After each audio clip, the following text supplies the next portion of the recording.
What's up, guys, and welcome back to the channel. So today I want to touch on Unai Emery. Now I know I sound like a broken record. It's not all going to be about Unai Emery. We're also going to talk about the Champions League, previewing the games between PSV and Arsenal and Manchester United versus Bayern Munich. But I want to put a question to you guys. Is Unai Emery owed an apology by the Arsenal fan base? Well, I think he is.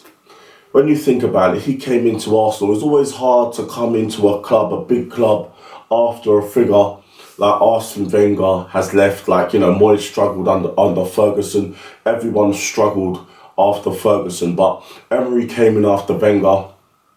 Arsenal in a bad way. The infrastructure weren't the same as it was now. The structure of the club with Edu pulling the strings and the Cronkies investing heavily in the club.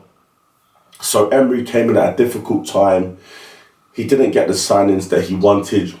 He wasn't backed the way he wanted to be backed. He didn't have the structure of the club that was necessary to give him the foundation and a basis to be successful. And with all the odds against him, he still had a successful first season, Europa League final, first European final since 2006, losing to Chelsea. The only reason we lost to Chelsea is because they had Hazard, the only world-class player between the two teams at the time, before he went to Real Madrid. And we went toe-to-toe with Chelsea for the Champions League spot, just missing out by a point, finishing fifth. And again, Hazard was the difference. And also, Arsenal ran out of steam and their lack of quality. Now, the team he invested was rubbish. It was shit. It was much worse than the team he has at Villa. Players like Galasinac, Socrates, Lichtsteiner, Mustafi. These players, they're crap. They wouldn't even get into the Villa team now, right? Lichtsteiner had a pretty good career, but we got him towards the end. So the odds were against him at Arsenal. He had a little bit of a bump, the winter of 2019 into almost halfway of his second season at Arsenal, and that was it. People wanted him out. The fans wanted him out. Now, the tide started to turn post Baku after the final, after the Europa League final, and some people within the fan media YouTube world started, really pushing for him to be at the club. Some fans stayed patient, and then after sort of the loss to Palace, and I think we lost to Frankfurt in the Champions League. We lost a couple of Champions League games, and the form wasn't so good domestically, but it wasn't warranting of a sacking. Most of the fan base turned against him. Now, I said that the toxic fan base at the time, was what got Emery sacked unfairly and too soon. And I was always a big advocate for Emery before he was appointed, during his appointment, and after.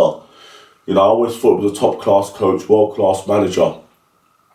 Unfortunately, he is better than Arteta. Arteta's still a good manager, but he's young, first job, he's still learning on the job, not as experienced as Emery. But Emery is a winner. He's a winner. So, I'm asking the question, does Emery deserve an apology from the Arsenal fan base, from certain fan channels on YouTube that were, quite, what's the word I'm looking for? Quite implicit in him being sacked, because, fan channels have a big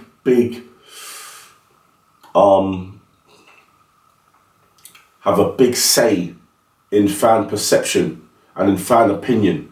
And certain fan channels really push for him to get sacked massively. And certain figures and certain people within certain fan channels really push for him to get sacked sooner than he should have been. He should have been afforded more time, just like Arteta was afforded time. Mate, Arteta finished 5th, 8th and 8th. Then he basically bottled the league last season. Arsenal did bottle it. I'm an Arsenal fan, but Arsenal did bottle it. And then, which still second place is good, and he's fighting for the league this season. But he finished 5th, 8th and 8th. Now, no one was really clamouring for Arteta to get sacked during those times. And Emery had a little bit of a stumbling block after finishing 5th, getting to the European final and having his first major wobble, and he was pushed out the door. The Arsenal hierarchy succumbing to fan pressure that came about by fan channels and people within those fan channels pushing for him to get sacked because they turned most of the Arsenal fan base against Emery. The pundits and the sports media also had their part to play, treating Emery as a meme, really clowning him really, but they had their part to play 100%, not giving him the respect that he deserved, that he warranted, but definitely the Arsenal fan base was the main catalyst for Emery being sacked. That I have no doubt. So I'm asking, does Emery deserve an apology? Because on recent form, since he's left Arsenal, he's rebuilt his reputation, he's come to Villa and he's doing bits. He's doing bits. And Villa are in the title race and they will invest if they can. They're going to have to keep within FFP, but they will invest in January. And Emery and Villa are doing bits, humbling Arsenal yet again. Emery getting the best of Arteta yet again. So, I'm just putting it out there. Because I don't have to apologise to Emery. Because I always rated him, always backed him. And I'm never really a massive advocate for managers getting sacked. They always deserve a bit of time to try and turn it round.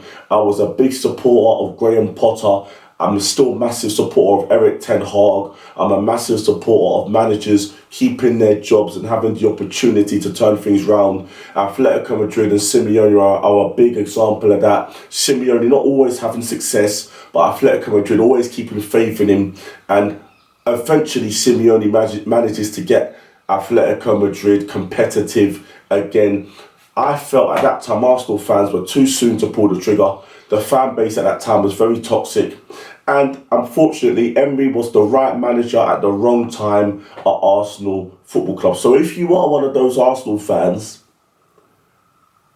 that were clowning Emery and that were pushing for him to be sacked, the truth is, you were wrong. Because he's a top manager. He would have brought glory to Arsenal. And you really should, in your own way, give Emery an apology. And that's what I really want to talk about in terms of that. I also want to preview the Champions League games in terms of, we've got Arsenal versus PSV, Arsenal away, Arsenal already through. It'll be interesting to see what sort of team Arteta puts out there. We've got to get on track back in the Premier League, but Arsenal already through. We want to finish top of the group to avoid some of the bigger names in the next round. So Arsenal, it would be good for Arsenal to get the win, for the confidence and just to get back on track with that winning feeling. Bayern Munich versus Manchester United. Manchester United are at home against Bayern Munich. This is a game that Manchester United need to win. Bayern Munich are already through. Manchester United need to win this if they're going to give themselves any chance of qualifying. They also need results to go their way in the other game between Galatasaray and Copenhagen. Bayern Munich just got beat by Frankfurt 5-1, which was a shocking result. Just gone with the weekend. A lot of the big teams losing. Barcelona, Arsenal, Manchester United, Chelsea, all losing this god weekend. But Bayern Munich, after a loss, they always seem to bounce back. So this might be the wrong time to face Bayern Munich. It'll be interesting to see how Tuchel's going to set up. Will he rest players to try and focus on the Bundesliga, because I think they're basically consolidated first place. So that is a must-win game for Manchester United. I hope that Manchester United play well. I hope that they at least put in a performance that they can be proud of, that they can hold their heads up high with. But yeah, I'll be watching both those games tonight. PSV versus Arsenal and Manchester United versus Bayern Munich. The Manchester United Bayern Munich game is probably the game with more meaning behind it, especially with Manchester United's desperation to try and get a win and hope that their fortune in the other game goes with them and the results go with them, so it gives them a chance of qualifying for the next round of the Champions League. So yeah, it's going to be an exciting European night tonight. I'll be back tomorrow reviewing today's games and also previewing tomorrow's game. So I hope you enjoyed this video. Please smash the like, share and subscribe, and I'll see you very soon for another one. Peace.